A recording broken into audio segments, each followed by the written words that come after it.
आई है, पहाड़ों से आवाज आई है, पर्वतों से आवाज आई है, गांव से आवाज आई है, गलियों से आवाज आई है।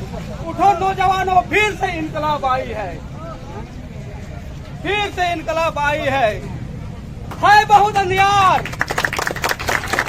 है बहुत अंधियार, एक सूरज निकलना चाहिए, है बहुत अंधियार, एक सूरज निकलना चाहिए।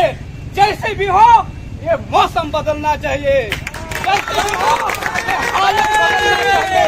जिंदाबाद जिंदाबाद जिंदाबाद जिंदाबाद। आज आप सभी के बीच आपका बेटा आया है, आपका भाई आया है, आपका भतीजा आया है। क्यों आया है?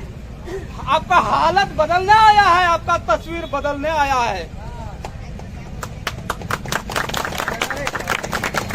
हम जैसे लोगों को यहाँ आने का कोई शौक नहीं है मित्रों, हम जैसे लोगों को यहाँ आने का कोई इच्छा नहीं है, लेकिन हालत ने ऐसा पैदा कर दिया है, कॉलेज और यूनिवर्सिटी को छोड़ करके हम जैसे लोगों को आप इस हालत से समझौता नहीं करना चाहते, इसलिए लड़ाई लड़ने के लिए आए हैं दोस्तों।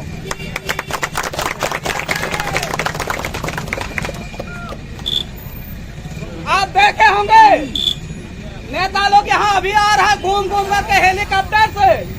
आपको पता होना चाहिए एक दिन का एक हेलीकॉप्टर का चार्ज 30 से 35 लाख रुपया है, लेकिन आपके यहाँ पीने के लिए पानी नहीं है। आप वहीं से पानी पीते हैं जहाँ से मवेशी पानी पीता है। आपके यहाँ चलने के लिए सड़क नहीं है। जब आपका भाई बहन कोई बीमार होता है तो खटिया के सहारे हॉस्पिटल पहुँचाया जाता है। पहुँचाया जाता है कि नहीं? जब हॉस्पिटल आप आते हैं, हॉस्पिटल में डॉक्टर नहीं मिलता है। अगर डॉक्टर मिला भी तो दवाई नहीं मिलता है। हम गलत बोल रहे हैं भैया? नहीं। और मुश्किल से एक या दो डॉक्टर आया तो आने के बाद एक चिट्ठा लिख देता है रेफर का, और ब्लॉक से आपको रेफर क्या दिया जाता है? कहाँ? सोनाजुड़ी हॉस्पिटल, और वहाँ कुछ नहीं है, झुनझुना के सिवाय कुछ नहीं है। फिर वहाँ से आपको रेफर कर दिया जाता है कहाँ? मालदा, पश्चिम बंगाल या फिर दुमका। वहाँ भी आपके लिए इलाज की व्यवस्था नहीं है। जब आपका सेवक बीमार होता है, उसका परिवार का कोई सदस्य बीमार होता है, उसके लिए एयर एम्बुलेंस का व्यवस्था होता है। यहाँ चढ़ता है, दिल्ली में उतरता है, और दिल्ली में एम्स में उसका इलाज होता है, बड़े बड़े हॉस्पिटल में उसका इलाज होता है कि नहीं? लेकिन आप इलाज के अभाव में तड़प तड़प के मर जाते हैं भैया, तड़प तड़प के मर जाते हैं। और यही चीज हम जैसा लोगों को यहाँ आने के लिए प्रेरित करता है।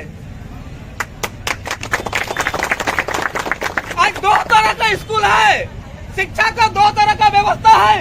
एक व्यवस्था अमीर के लिए है तो दूसरा व्यवस्था गरीब के लिए। डीएवी में आपका बच्चा पढ़ पाता है क्या? नहीं। शाम दिवस में आपका बच्चा पढ़ पाता है क्या? नहीं। आपका बच्चा कहाँ पढ़ता है? गांव का स्कूल में, सरकारी स्कूल में। वहाँ डॉक्टर है, वहाँ आपका शिक्षक है कि नहीं? नहीं है। नहीं है। अगर 5 शिक्षक की जरूरत है तो वहाँ कितना है? 1। अगर दूसरा शिक्षक भी है तो उसको दाल भात स्कूल का काम में लगा दिया जाता है। हम गलत बोल रहे हैं भैया? नहीं। शिक्षा के नाम पर आपका बच्चा को क्या कर दिया जाता है? एक मानसिक दिवालियापन बनाया जाता है दोस्तों, मानसिक दिवालियापन बनाया जाता है। और जब वैकेंसी आती है, नियुक्तियां आती है, तो उनका बच्चा भी वैकेंसी बढ़ता है और आपका बच्चा भी वैकेंसी बढ़ता है। लेकिन आपका बच्चा कहाँ पढ़ा? गांव में। उनका बच्चा कहाँ पढ़ा? डीएवी में। और उनको प्रतियोगिता के लिए एक साथ बैठाया जाता है। बताइए कौन आगे होगा? निश्चित तौर पर नेता का, अमीर का बेटा आगे होगा, आपका बेटा आगे नहीं होगा।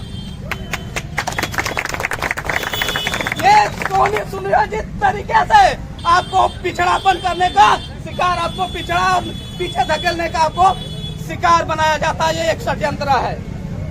इन्हीं चीजों से क्षुब्ध होकर हम जैसे लोग ऐसा आराम से यूनिवर्सिटी में, कॉलेज में बच्चों को शिक्षा दिया करते थे, लेकिन हम जैसे लोगों को मजबूर होकर के आना पड़ता है। आप देखिएगा झारखंड क्यों बनाया गया था? झारखंडी क्यों है कि बाहरी के लिए? झारखंडी के लिए।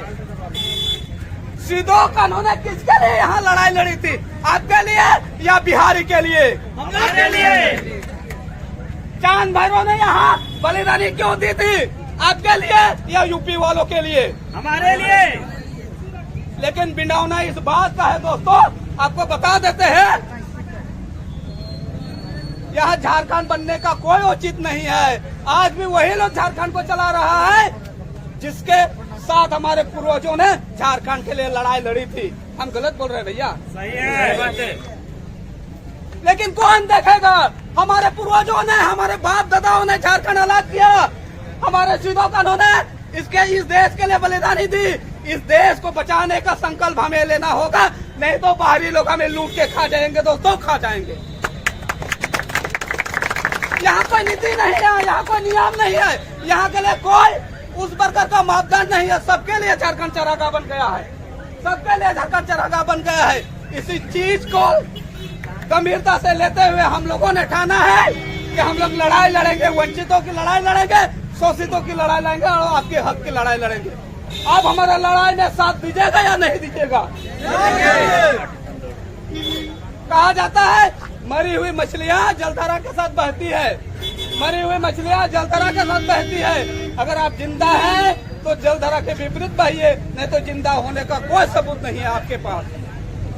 आज बहुत कुछ कहने के लिए तो शब्द है, क्योंकि समस्याओं का अंबर यहाँ इतना है कि बोलेंगे तो हमको लगता है 1-2 घंटा लग जाएगा। लेकिन बहुत सारे लोग इस भीड़ में हैं, शायद कहीं जाना चाहते हैं। मैं उनको परेशान नहीं करना चाहता हूँ, घोषित कर दीजिए हम निर्दलीय से हैं। इसीलिए कोई पार्टी नहीं, सभी पार्टी ने हमको ठाका है। कोई पार्टी नहीं, ना जेएमएम ना बीजेपी, किसी के गुलाम में हम लोग नहीं रहेंगे। नौजवान आया है इनकलाब करने के लिए, आपका लड़ाई लड़ने के लिए, इसलिए हमने निर्दलीय कैंडिडेट के तौर पर इस मैदान में छलांग लगाया है। आप हमें साथ दीजिए, आपका बेटा बोल रहा है आपका हालत बदलने के लिए। जिंदाबाद जिंदाबाद जिंदाबाद जिंदाबाद जिंदाबाद। कुछ दिन पहले आप लोग क्या नारा लगा रहे थे? भारी भाषा नहीं चलतो, लगा रहे थे ना? हाँ। बाहरी भाषा नहीं चलतो तो गोरो खिलाड़ी चलतो, नहीं चलतो गोरो खिलाड़ी, गोरो प्लेयर चलतो। लिट्टी पड़ाक आदमी मार गया है, पाकुड़ से आएगा यहाँ पर प्रतिनिधि करने के लिए। लिट्टी पड़ाक आदमी का क्षमता नहीं है, गुड्डा से आएगा यहाँ पर प्रतिनिधि करने के लिए। ऊर्जा निकालिए, अपनी क्षमता है, यहाँ के लक में तो है, कीमत है। गोरो खिलाड़ी को हम लोग यहाँ से ऐसा पटक देंगे, यहाँ से ऐसा फेंक देंगे कि सीधा बंगाल का खाड़ी में जाके गिरेगा। नेता नहीं चलेगा। आएगा वो लोग आपको 500 रुपया देगा और कहेगा कि वोट दीजिए भैया, देश बचाना है। 500 रुपया में आपका बोल ही लगाइएगा, लगाने के लिए वे लोग आएंगे।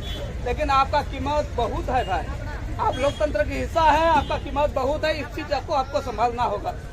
उनका एक दिन का कमाई है करोड़ों रुपया, उनका एक दिन का कमाई है करोड़ों रुपया। हर साल में आपको 5 साल के बाद आपको 500 रुपया थमा दिया जाता है और कहता है कि वोट दो। आप वोट दीजिएगा उनको? नहीं देंगे। यही लोग ने बाप दादाओं के समय भी हम लोग को बेचा था, अभी भी बेच रहा है। अगर हम आज सचेत नहीं हुए तो हमारा पीढ़ी को बेच के खा जाएंगे दोस्तों, बेच के खा जाएंगे।